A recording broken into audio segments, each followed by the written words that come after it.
Hello, Fahad. Can you hear me? Hi, Alex. Yes, I can. Hi. How are you? Yeah, I'm good. How are you feeling? Well, still in a bit of shock. Why Yeah, are you shocked? yeah, I wasn't expecting this result so quick. Really? Yeah. Were you expecting to fail? No, I was expecting to like get C in reading or listening because I didn't prepare that well for listening and reading especially. Okay. Okay. So I got a So bit. so you're still shocked by your 4B's. You got Yeah, 4B's, is that correct? yeah, 4B's. Yeah. Amazing. Yeah. What does this do for you, your life, your family, your future? What does this do for you now? Well, now I'm eligible to give PLAB, and then after passing the PLAB exam, Yeah. then I can work as a doctor in UK. Okay. Okay. Yeah. Good. So now you're on the journey to getting PLAB. And how long have you wanted to do the PLAB exam? Well, almost for around 3 years. Wow. So you've been Yeah. have you been trying to pass English exams for over 3 years now? Yeah, I have. Wow. And how many times did you take the IELTS exam? Well, I gave around 3 times. Three times. Yeah, and I was getting good band in all the section except the writing part. Wow. Okay. Okay. Yeah, I was getting 8 and 8.5 in listening and reading, but in writing I almost got sometimes 6, sometimes 6.5, and And you were just struggling to get to that 7. yeah. And how many attempts have you done of the OET exam? But this was the first attempt.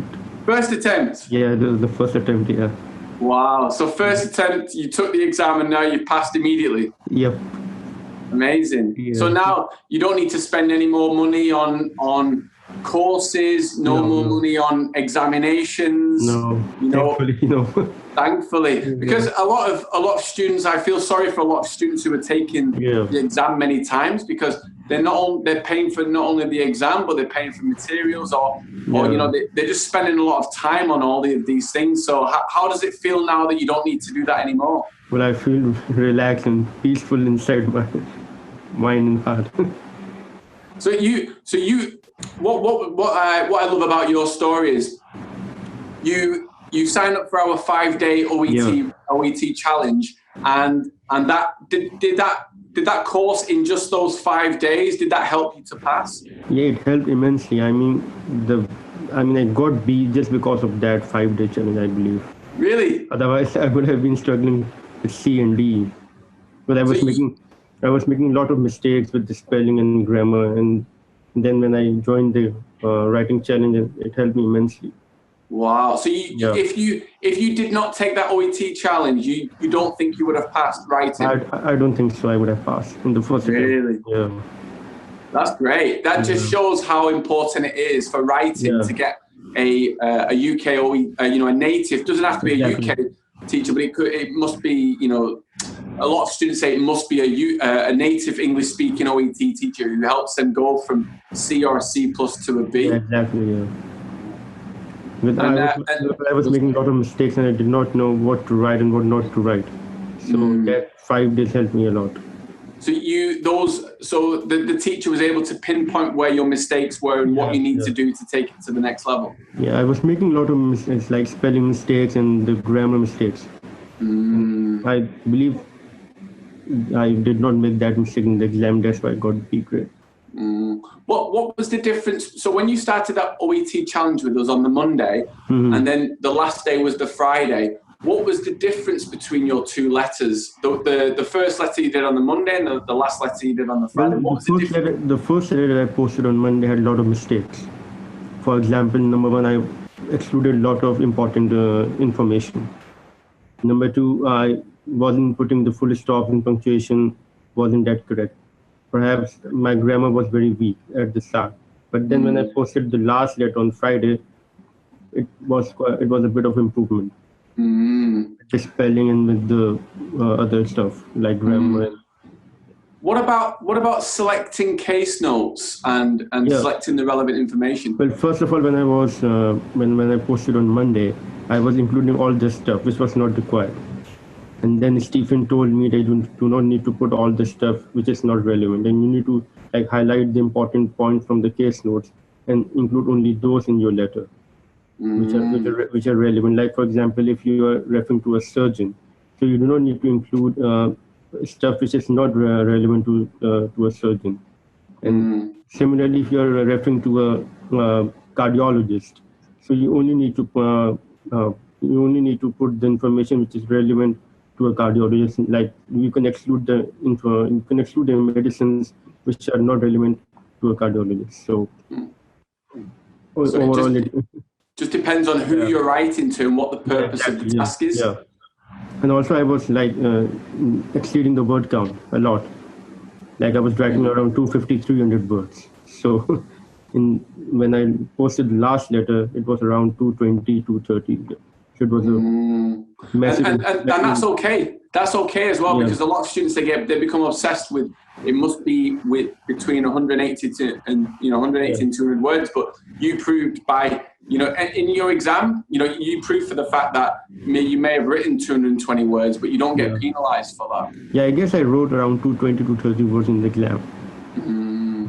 So, and did you count? Some students think they have to count every single word. Did you count the words, or did you just know how many words you usually write per sentence? Well, I did count. Oh, you did? You counted? I did count. Yeah, because I finished a bit early. Like, I still had 5 minutes left. So I did count. So it was around 220 to 230 words. Okay. Did you proofread as well? Yeah, I did. Yeah. Good. Because we, as you know, Stephen and I and Fiona and all the other teachers here at school, we're always telling students to proofread. A lot of students, they don't. And they, either they finish early or they're just, writing for the whole time and they're making those grammar. In fact, I made a couple of mistakes, but when I did proofreading, I corrected them at the last moment. So it proved beneficial. Yeah. I think that must have improved your mark a lot, especially if you're realizing what those grammar mistakes are, because you've gone through that intensive OET writing challenge. Exactly. Yeah. That's great. So, what would you say to when you were deciding? What made you decide to join this program? Well, before the program, I was doing self-study, and I was not confident whether I would pass, especially in the writing part. I mean, I was a bit confident in speaking and listening and reading because I had some experience from IELTS, but still, in the writing part, I was very hesitant, and I was very. I was not confident I would get a B grade. So when I saw your program, the 5-day OET writing challenge, I think I got lucky, and it was a good decision to join that program. Yeah. Otherwise, Sorry, go on, carry on. Yeah. Otherwise, I would not have got a B grade at all.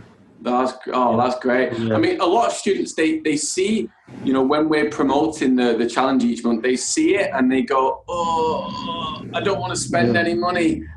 Did you have that feeling as well? No, not at all. Oh, you didn't? No. Okay. Because I knew I had to take this challenge or to get a B grade. Otherwise, if I've been doing my self-study, I don't think I would have passed.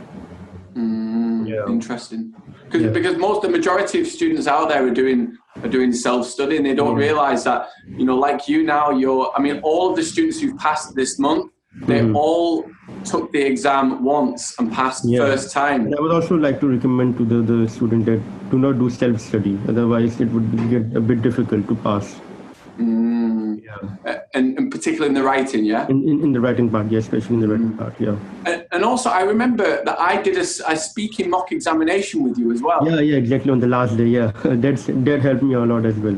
Did it? Well, in what way did that help? Because you suggested that I was asking over close questions, like I wasn't expressing that much. So when in the actual exam, I got the case scenario and I expressed a lot and I asked a lot of questions and I completed the 5 minutes. The examiner stopped me after 5 minutes, so I guess I did well in the speaking part. I covered all the points and I did all the relevant information. That's good. Yeah, that's good.